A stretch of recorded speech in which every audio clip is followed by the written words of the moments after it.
పాతకాలంలో ఒక చిన్న గ్రామంలో గంగయ్య అనే పేదవాడు ఉండేవాడు. అతనికి ధనం విద్య లేకపోయినా శివుడిపై అపారమైన భక్తి ఉండేది. మహాశివరాత్రి దగ్గర పడుతుండగా గ్రామమంతా భక్తితో నిండిపోయింది. శివాలయం అందంగా అలంకరించబడింది. గ్రామస్తులు పూజ చేయడానికి సిద్ధమయ్యారు.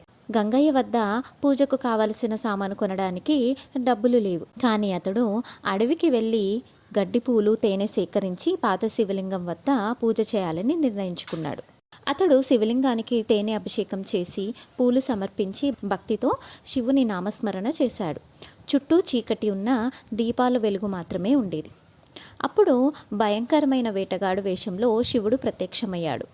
ఇది నా వేట భూమి, వెంటనే వెళ్ళిపో అని గంగయ్యను హెచ్చరించాడు. గంగయ్య భయపడలేదు. ఈ స్థలం శివుని స్థలం, నేను పూజ పూర్తయ్యే వరకు ఎక్కడికి వెళ్ళను అని చెప్పాడు. గంగయ్య భక్తిని చూసి వేటగాడు తన అసలు రూపాన్ని చూపించాడు. నీ భక్తి నాకు నచ్చింది, ఏదైనా వరం కోరుకో అని శివుడు ఆశీర్వదించాడు. గంగయ్య నమస్కరించి నా గ్రామానికి ఆరోగ్యం, శాంతి, సంపద ఇవ్వండి ప్రభు అని కోరుకున్నాడు. శివుడు వరం ఇచ్చాడు. ఆ గ్రామం శివనాథపురంగా ప్రసిద్ధి చెందింది. ప్రతి ఏడాది గ్రామస్తులు గంగయ్య మార్గంలో శివరాత్రి పూజ చేస్తూ ఉన్నారు. కథ సందేశం: భక్తి విశ్వాసం గలవారికి దేవుడు అనుగ్రహిస్తాడు. నిస్వార్థ ప్రార్థన అత్యంత శక్తివంతమైనది. హర హర మహాదేవ శంభో శంకర.